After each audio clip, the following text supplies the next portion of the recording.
Olá, meus queridos, como vão vocês? Tudo bem? Espero que sim.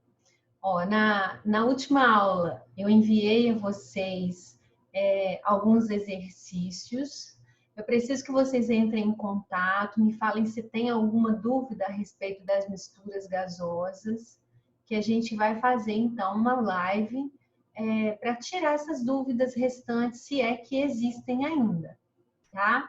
Então, eu vou dar continuidade. Como a gente só tem uma aula por semana, nossa aula é bem corrida. Uma aula é de explicação, a outra é de atividades, normalmente assim. Eu tento resumir o máximo que eu posso, ser mais resumida possível para a gente poder ganhar tempo e poder praticar mais, tá? Mas caso haja alguma dúvida, vocês não deixem de me falar, por favor, tá bem? Então, hoje, gente, nós vamos destrinchar aí o cálculo estequiométrico. Esse cálculo estequiométrico, a gente sabe de onde vem o nome estequiometria. Estequiometria quer dizer utilizar quantidades exatas. Então, quando você vai fazer uma reação química, é necessário que você saiba o quanto você tem que usar de cada substância. Para quê? Para que você consiga obter o produto que você quer na quantidade que você quer, sem perder ou perdendo o mínimo possível. Lembra que essa perda, geralmente numa indústria, ela está relacionada com perda financeira. Então, isso é muito sério, esse estudo do cálculo estequiométrico. Se a gente estiver falando, por exemplo, de uma indústria farmacêutica, você vai lá fazer um cálculo, você fez o cálculo errado. Você perdeu 100 gramas do medicamento. Com 100 gramas de um medicamento, parece que é pouca coisa, 100 gramas. Mas com 100 gramas de um medicamento, você já pensou quantos comprimidos dá para fazer? Quanto que aquela empresa deixou de ganhar? Então, tudo representa prejuízo. Qualquer perda representa prejuízo. Então, a gente sabe que o cálculo estequiométrico ele é baseado na proporcionalidade. Então, o princípio de tudo é você determinar a reação química que está acontecendo. Então, está acontecendo tal reação. Escreva essa reação. Primeiro passo, balancear essa equação. Ela precisa estar balanceada para que você consiga obter o resultado correto, tá? Depois que você balanceou, você vai ver que dados você tem e que dados você quer encontrar. Então, o seu princípio, você tem que partir desse ponto. Se você fizer isso, você nunca vai errar. O que é dado, o que eu tenho disponível de informação e o que eu quero descobrir.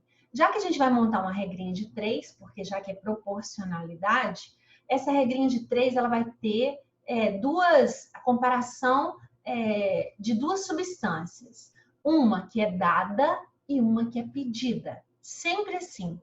Partindo desse princípio é que você vai montar a sua regra de 3.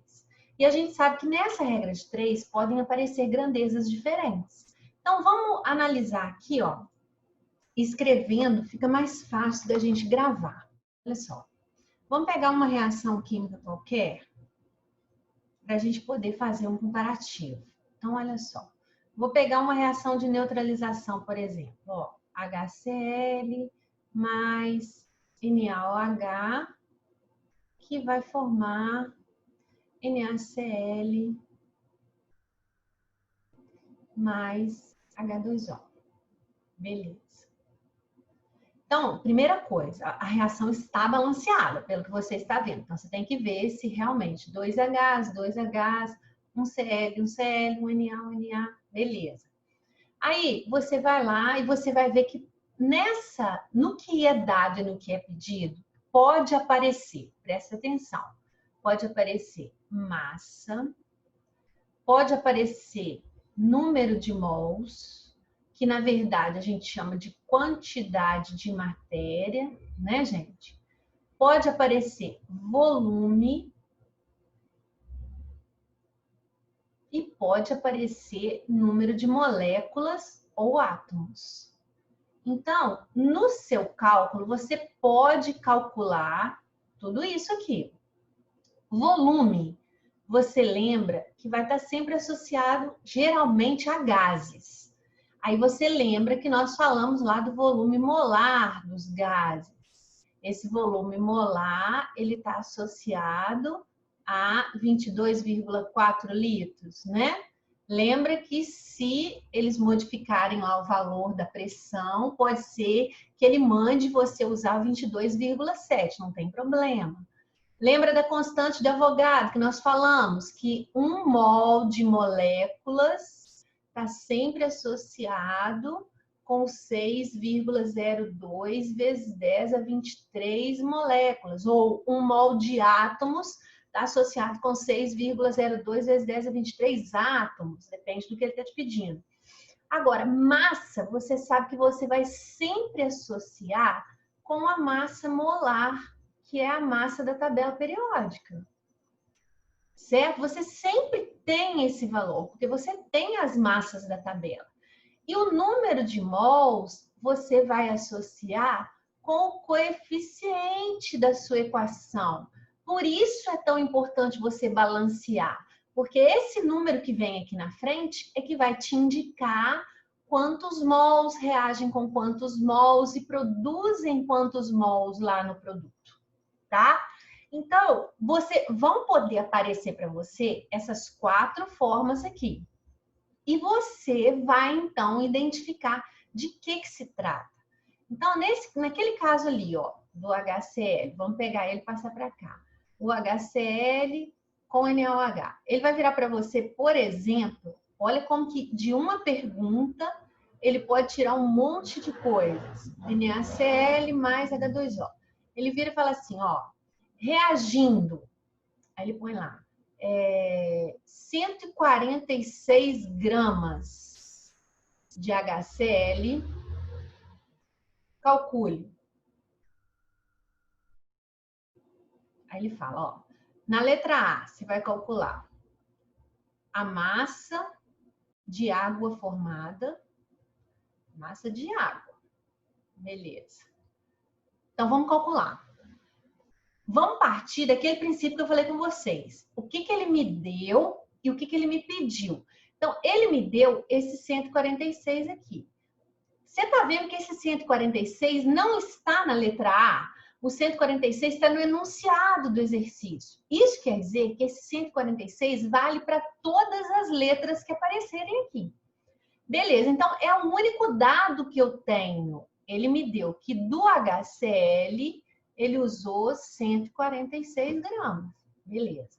Ele está me pedindo a massa de água. Então, eu já sei que a minha relação vai ser entre o HCl e a água. E que é grama de um lado e grama do outro. Então, é massa com massa. Eu sei que massa, eu tenho a massa molar da tabela periódica. Então, é com ela que eu vou trabalhar. Eu sei que o H é 1 e o Cl é 35,5. Somando os dois vai dar 36,5 gramas. Aqui a água, 1 vezes 2, 2, com 16, 18 gramas. Então, tá pronta a minha regra de 3. Olha, vou fazer um com o outro aqui. Então, x é igual a 146 vezes 18, dividido por 36,5. Simplificando, aqui vai dar 4. 4 vezes 8, 32, vão 3, 72 gramas de água. É o que foi formado. Agora, olha só, eu vou te perguntar outra coisa. Usando o mesmo 146 lá em cima, ó, ele vai te perguntar outra coisa. Ele vai perguntar, ó, qual o número de mols de NaCl que forma. Então, olha a situação agora. Vou fazer até de outra cor para a gente poder entender. Ó, o 146 ainda está valendo. Então, beleza. Vou puxar aqui, ó. 146. Ele continua valendo. É o único dado que eu tenho. 146. Só que agora ele está me perguntando outra coisa. Ele está me perguntando do NaCl. Ele está me perguntando qual o número de mols dele. Então, é X mols. Então, eu sei que a relação agora vai ser entre o HCl e o NaCl. E de um lado eu vou ter grama e do outro lado eu vou ter número de mols. Então, grama, eu vou na tabela periódica, acho a massa dele. Então, vai ser 36,5 gramas. Beleza. E o número de mols, eu sei que eu tenho que olhar esse coeficiente aqui, ó. E qual é esse coeficiente aqui? 1 mol. Então, gente, isso aqui é muito simples de você entender. Você tem que entender o que você está fazendo. Ó, você está falando que quando você usa 36,5 gramas desse, você consegue produzir 1 mol de NaCl. Quando você produzir 146, quando você utilizar 146 gramas desse, você vai produzir quantos mols de NaCl? É só isso que ele está falando. Então, seu X vai ser 146 dividido por 36,5, que vai dar 4. Você vai produzir 4 mols dele. Você está vendo que aqui a gente usou uma comparação diferente. Se eu falar com você outra coisa agora, ó, vamos usar a mesma equação. Olha a situação. Vou usar a mesma coisa, ó, HCl, NaOH. NaCl mais água. Tá. Tá valendo o mesmo 146 gramas lá. Agora eu vou fazer a letra C aqui. Na letra C eu vou te perguntar qual o número de moléculas de água. Olha só. Então, escuta, ó, tá valendo o 146. É a única coisa que o enunciado do exercício me fala. Então, tá, é o que eu tenho. O que é dado, 146. E o que está me pedindo? O número de moléculas de água. Então, o X está na água. E ele está me perguntando moléculas. Então, olha só, eu sei que a relação é entre o HCl e a água. De um lado eu tenho gramas, do outro lado eu tenho moléculas. Grama, tabela periódica, 36,5, sempre. Molécula, imediatamente tem que vir na sua cabeça. Falou em molécula, você vai lembrar do 6,02 vezes 10 a 23. Só que você sabe que o 6,02 vezes 10 a 23 é para cada mol. Como aqui tem 1, é ele mesmo. Se tivesse um número qualquer aqui diferente de 1, você multiplicaria pelo 6,02. Pronto, ó. Então, x é igual a 146 vezes 6,02 vezes 10 é 23, dividido por 36,5. Claro, gente, que eu estou fazendo isso aqui um depois do outro, tá dando para vocês entenderem que 146 representa 4 mols dessa substância. Por isso que está dando sempre 4. 4 vezes 6, 24. 24,08 vezes 10 a 23.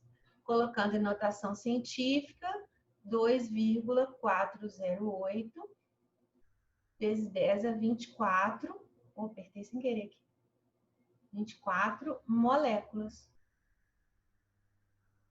Ok?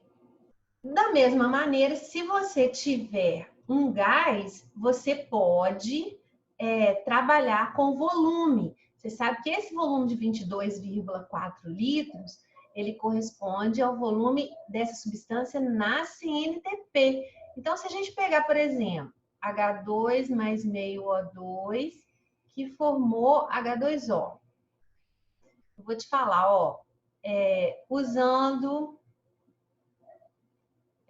8 gramas de H2. Calcule. Aí eu pergunto lá na letra A. O volume de O2 na CNTP utilizado. Então, o que você vai fazer? Ó, o que ele te deu? Ele te deu 8 gramas de H2. Então, beleza, o H2 está aqui, ó. Então, eu tenho dele 8 gramas. O que ele me pediu? Ele me pediu o volume de O2. Então, meu X está aqui. Volume é dado em litros. Falou em litro, imediatamente tem que vir na sua cabeça o 22,4. Só que o 22,4 é para cada mol. Então, aqui eu tenho quantos mols? Meio mol. Então, meio mol não é 22,4, é quanto? 11,2 litros. Quero saber, olha só, o volume de O2 na CNTP.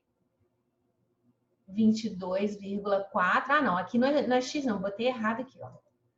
Aqui é... Peraí, deixa eu apagar. Isso. O 11,2 é porque ele está multiplicado por meio. 22,4 vezes meio. Aqui é grama. Então, eu tenho 1 vezes 2, 2 gramas. X, então, vai ser 8 vezes 11,2 dividido por 2. 8 dividido por 2, 4. 44,8 litros. É o volume de O2 que vai ser necessário para reagir com 8 gramas de hidrogênio. Certo? Agora, eu sei que isso aqui é uma coisa que vocês sabem fazer. Eu quero mostrar para vocês, eu quero que a gente reveja nessa aula os pontos principais de cálculo estequiométrico, que são pontos críticos. Quais são eles? Vamos identificar aqui, ó. Primeiro, excesso de reagentes. Vamos lembrar como que a gente faz a conta do excesso. Então, vou pegar aqui de novo. HCl, NaOH,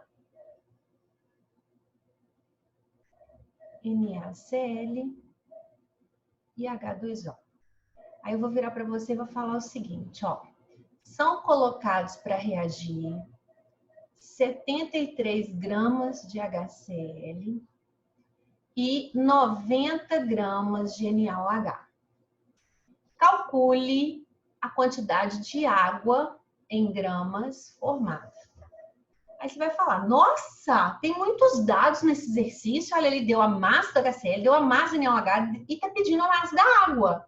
Eu preciso só de dois, um dado e um pedido para eu montar minha regra de 3. Será que eu posso escolher, então, ou 73 com X ou 90 com X?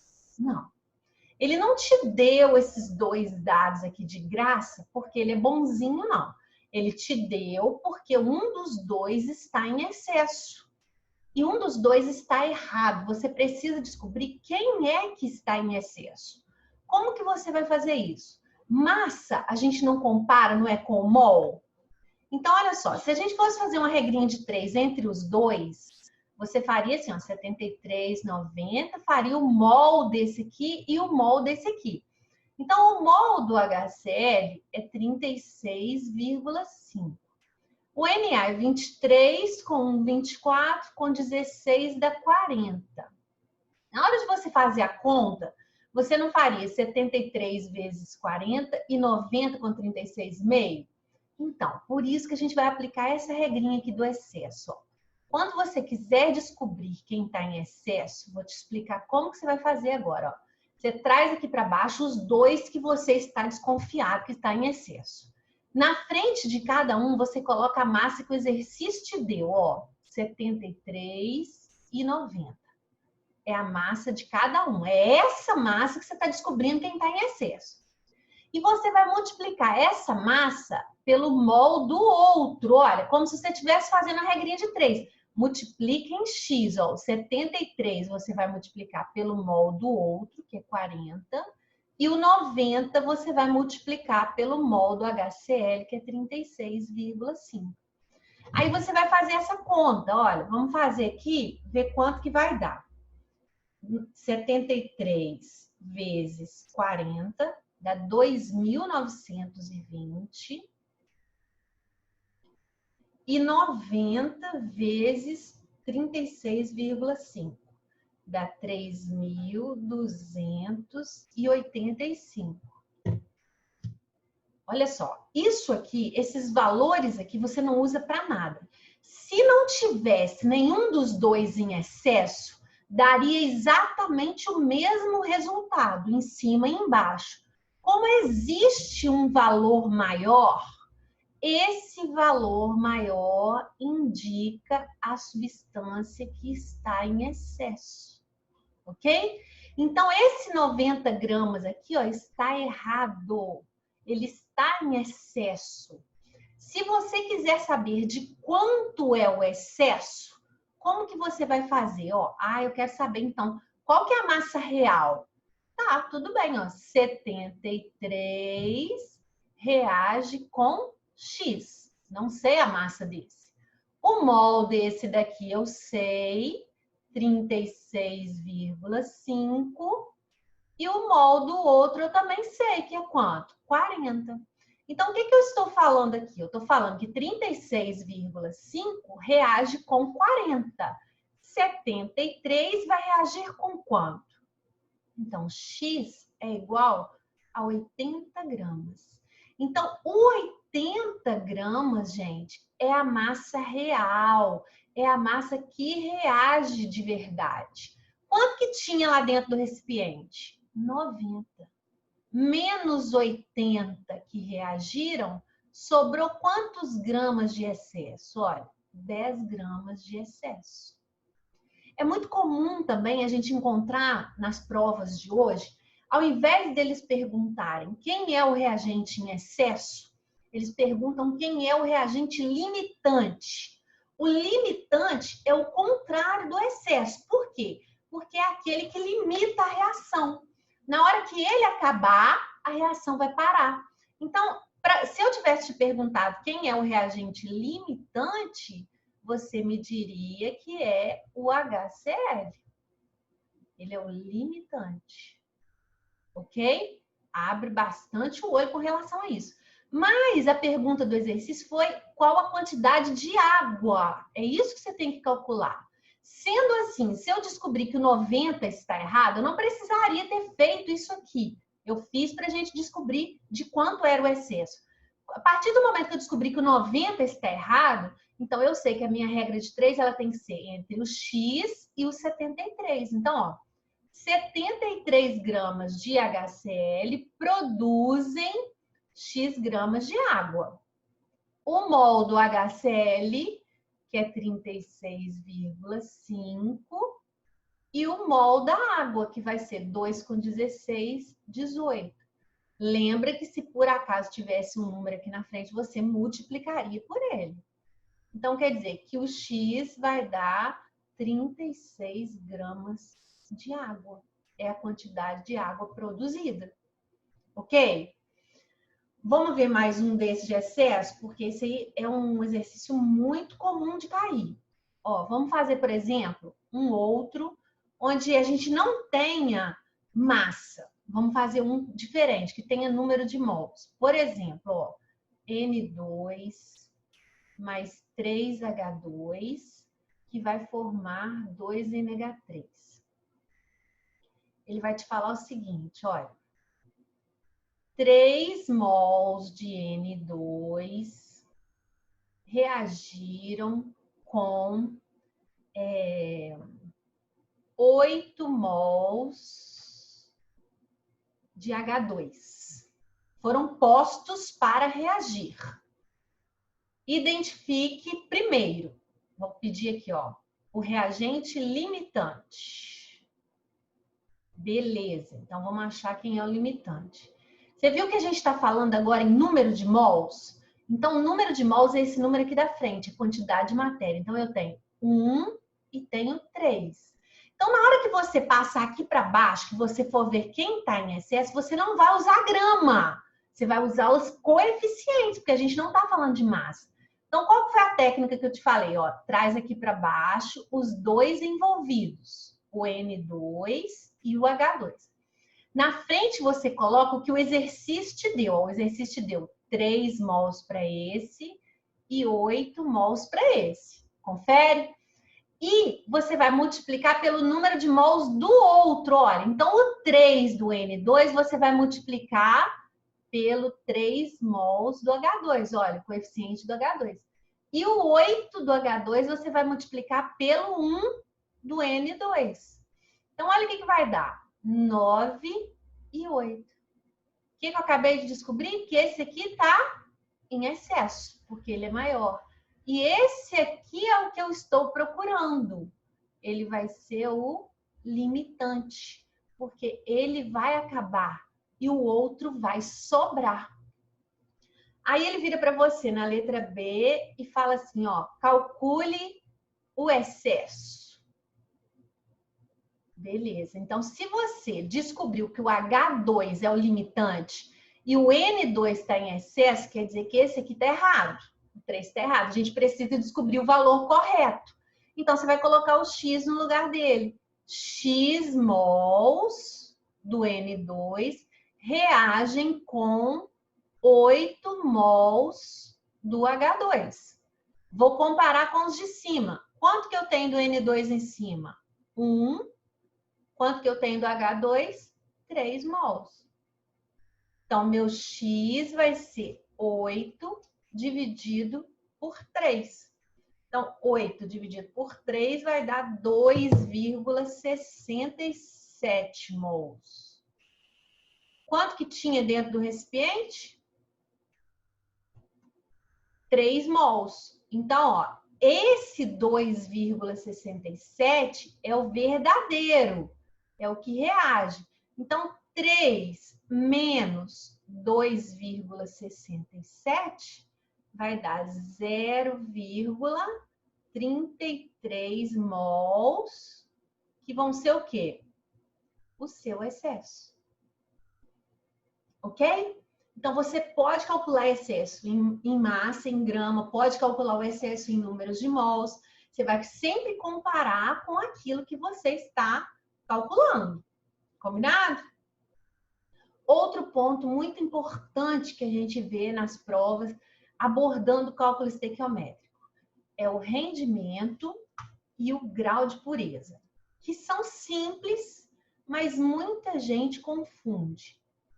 Tanto o rendimento, gente, quanto o grau de pureza são porcentagens que vão aparecer lá no enunciado do seu exercício. Então, como que você vai identificar quem é quem? Então, primeira coisa, rendimento e grau de pureza são calculados em momentos diferentes. Então, ó, quando você está fazendo uma reação química, você vai pegar os seus reagentes. Eu vou pegar o reagente A, o reagente B, o reagente C. Na hora de eu colocar eles para reagir, eu não tenho que olhar lá no rótulo qual que é a pureza de cada um para eu poder calcular quanto que eu vou usar. Então, o grau de pureza, você fica sabendo quando a sua reação começa. Antes de tudo, você já sabe o grau de pureza de cada participante, certo? Ah, eu vou tirar a bauxita aqui dessa mina de Miraí. A bauxita tirada dessa mina de Miraí, ela tem um grau de pureza. Se eu for pegar a bauxita de outra mina, de outro lugar, ela pode ter um outro grau de pureza. O grau de pureza varia, depende de onde o minério é extraído. Rendimento é diferente. O rendimento é o rendimento da reação. Essa reação rende. Quando que eu fico sabendo o rendimento? Lembra aquelas revistinhas que a gente compra de culinária? Tipo Ana Maria, aquelas revistinhas que a gente compra de jornaleiro? Vem lá uma receita culinária. Aí no final da receita vem escrito assim, rendimento, 10 porções. Aí eu te pergunto, que hora que a cozinheira ficou sabendo que o rendimento eram 10 porções? No final da receita, quando estava pronta, ela foi lá e dividiu em porções, não é? Então, o rendimento você fica sabendo no final da reação. Isso vai ser importante para você saber na hora de colocar na sua regra de 3. Então, são porcentagens que o grau de pureza sempre vai vir multiplicado no reagente. Porque é o reagente que você tem no início da sua reação. O grau de pureza você fica sabendo no início. O rendimento sempre vai vir multiplicado no produto. Por quê? Porque você fica sabendo ele no final. Certo? Então, se eu virar para você e falar o seguinte, ó, vamos pegar essa reação aqui, ó. A hematita mais C, que formou Fe mais CO2. Então, primeira coisa, vamos balancear, ó. Eu tenho 3 oxigênios aqui e 2 oxigênios lá. Então, vou colocar um 2 aqui, 2 vezes 3, 6, e vou colocar um 3 aqui, 3 vezes 2, 6. Fiquei com 3 carbonos, 4 ferros. Beleza, tá balanceado. Então, agora eu vou te falar, ó, eu vou usar uma hematita, que é esse minério de ferro aí, com 70% de pureza. 70% de pureza. Vou usar dela 800 quilos. Aí ele vai falar assim, ó, calcule a massa de ferro. Ferro puro. Eu tô pegando o minério para produzir ferro puro, certo? Produzido, calcule a massa de ferro produzida, sabendo que o rendimento da reação é 90%. Então, olha só, entraram as duas porcentagens agora. Como que a gente vai resolver isso? Primeira coisa, vamos ver o que a gente tem. A gente tem 800 quilos de hematita. A minha hematita está aqui. 800 quilos. Ok? Vamos pôr 800 mil gramas de uma vez? Se eu quiser deixar quilo, eu posso deixar quilo. A resposta vai sair em quilo do outro lado também. Não tem problema. Acho até melhor a gente deixar quilo mesmo. Vamos colocar quilo aqui, ó. Vamos deixar quilo, que aí a massa do ferro puro também vai sair em quilo. Tá? 800 quilos de hematita. Só, gente, que na verdade você não tem 800 quilos. Você tem 70% disso. Então, esse 800 está multiplicado por 0,7, porque é 70% dele. Tá. E o que ele está te pedindo? Ele está te pedindo a massa desse ferro aqui. Então, o seu X também vai sair em quilo aqui. Tá? Só que ele falou que o rendimento da reação é de 90%. Tá, eu tenho massa de um lado, massa do outro. Quilo com quilo, posso usar grama com grama embaixo. Lembra que você tem que ter unidades iguais ou na horizontal ou na vertical. Então, eu tenho que ter grama com grama, quilo com quilo. Ou quilo com quilo, grama com grama. Então, aqui, ó, eu vou calcular a massa. Vai dar 320 gramas, se não me engano. 56 vezes 2, 112. 160 vezes 2, 320. O ferro é 56. 112 vai dar 224 gramas, o mol dele. Ah, Patrícia, e a porcentagem do rendimento? Sim, o rendimento, escuta o que eu te falei, o grau de pureza, ele varia de um local para o outro. Então, o grau de pureza, ele é da substância. Ele vai coladinho na substância. O rendimento, ele é da reação. Ele não varia, ele é fixo. Então, se ele vai no produto, eu sei que ou ele está multiplicando X ou ele está multiplicando 224. Aí eu acabei de falar, ele é fixo. Se ele é fixo, qual dos dois é fixo aqui? Não é o que eu peguei na tabela periódica? Então, o 0,9 vem multiplicado junto com a massa da tabela periódica. Se você quiser deixar para multiplicar ele no final, também pode.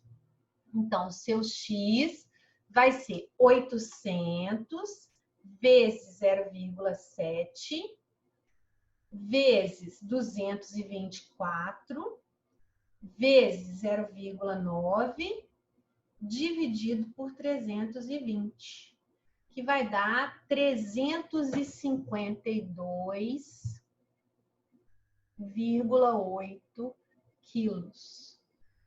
Então, gente, olha como que se perdeu. Você tirou lá da mina 800 quilos de minério e no final você conseguiu obter 352 quilos de ferro puro. Tá vendo?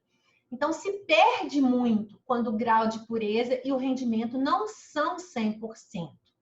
Uma outra coisa que eu preciso falar com vocês que estão aparecendo demais em prova, ao invés dele te dar o grau de pureza, ele te dá o grau de impureza. Ele vira para você e fala assim, ó, eu tirei essa hematita, ela tinha 20% de impurezas. Então, você sabe que você tem que multiplicar por 0,8. 20% de impurezas significam 80% de pureza. Ok? Então, ó, a explicação de hoje é essa. Tá tudo explicado. As partes mais importantes e mais críticas do cálculo estequiométrico são essas. excesso, rendimento e grau de pureza. Nós vamos agora fazer a atividade para a gente ver como que isso aparece em prova. Combinado?